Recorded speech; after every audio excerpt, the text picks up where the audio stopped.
Welcome back to Infine Tech Updates.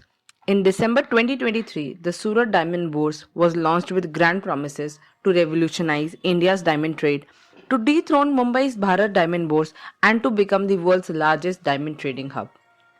Built at a staggering cost of Rs 3,200 crore and spread across 67 lakh square feet, it was even touted to become bigger than the Pentagon. But just a year later, it's being called a ghost building. Out of 4,200 offices, barely 150 are functioning. What went wrong? Today, we break down the 5 biggest reasons behind this costly misstep, from logistical chaos to global economic turmoil. Let's dive into why this diamond dream failed to sparkle. The Surat Diamond Bourse was envisioned as a one-step hub for India's diamond industry, which handles 90% of world's polished diamonds. It was meant to bring trading, manufacturing, and export operations under one roof, generating jobs for 1.5 lakh people. With thousands of offices, a massive customs house, and an eco-friendly design, it was supposed to outshine Mumbai's century-old diamond trading legacy. But by the end of 2024, only a tiny fraction of those offices are occupied. Even major firms that initially relocated have gone back to Mumbai. Let's explore the 5 key reasons this massive project is failing to live up to the expectations. The first and the biggest blow was beyond anyone's control. The diamond market crashed just as the SDB launched. India's diamond exports dropped significantly within 2 years. Key markets like the US and China, which typically account for the majority demand of diamond, saw sharp slowdowns due to economic uncertainty. In China, luxury demand has shrunk dramatically. On top of that, geopolitical tensions and sanctions disrupted the flow of rough diamonds, especially those from Russia. Since a large part of Surat's diamond supply depends on Russian sources, this had a ripple effect on polishing units across the city.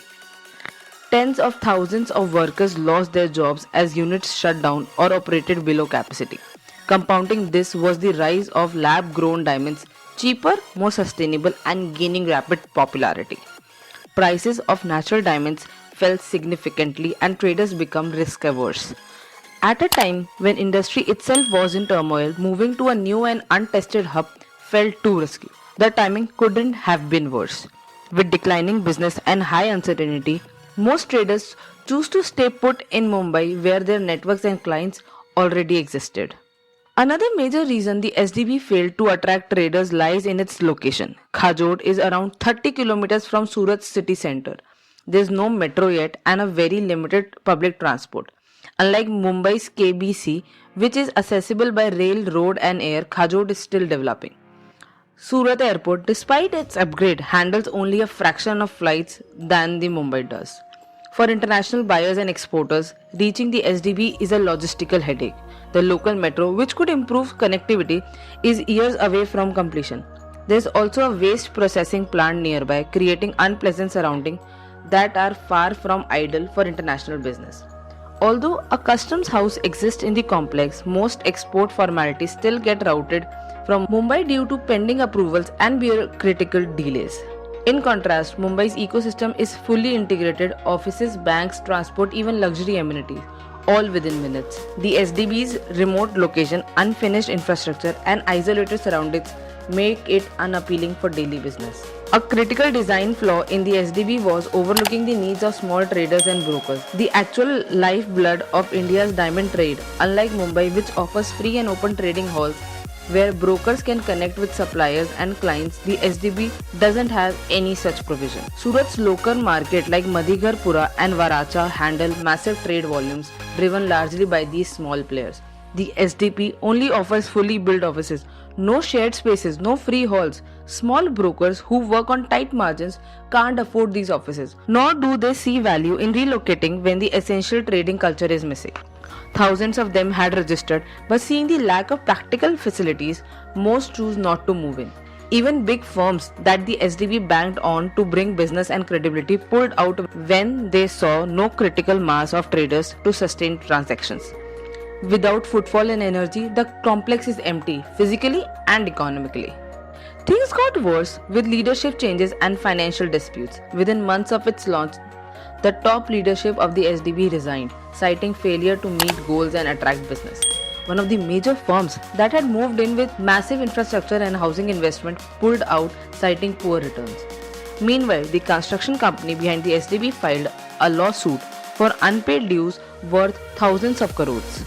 Court orders, bank guarantees, and halted auctions of office spaces followed. These legal and financial issues shook traders' confidence even further. Efforts to lure Mumbai based traders with aggressive incentives such as waiving maintenance fees backfired. Instead of drawing interest, it created a perception of desperation. When even prominent names started exiting, small players took that as a clear sign to stay away. Finally, the SDP got caught up in the whirlpool of politics and regional rivalry. Allegations across that the project was politically motivated. An attempt to shift Mumbai's diamond dominance to Gujarat, opposition leaders mocked the boards, calling it a vanity project. Traders in Mumbai, especially those with generations of business legacy, saw this as an attack on their ecosystem. Resistance came not just from within the industry, but from state level politics too. Protest and criticism around favoritism, resource shifting, and lack of genuine concentration added fuel to the fire. Meanwhile, Mumbai continued to expand its own diamond bourse facilities. Its global reputation, connectivity, and established ecosystem meant traders were simply not ready to abandon. For many, Surat may be polishing capital, but Mumbai remains the heart of diamond trading. The SDB underestimated its divide and suffered the consequence. The Surat Diamond Bourse was meant to be a crown jewel, a symbol of ambition, scale, and vision. But the harsh global realities, poor planning, and lack of trader-centric design, internal conflicts, and political undertones turned it into an unfortunate example of how not to build an economic mega project.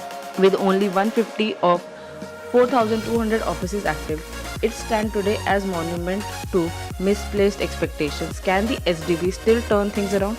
Possibly, with better transport links, more inclusive planning, and long-term industry support. But for now, Mumbai remains unshaken. What do you think? Can Surat eventually rise to challenge Mumbai's dominance in diamond trade? Or is this project already beyond redemption? Share your thoughts in the comments below. If you found this deep dive insightful, don't forget to like, subscribe, and hit the bell icon for more videos breaking down India's mega projects. Until next time, keep shining and keep questioning.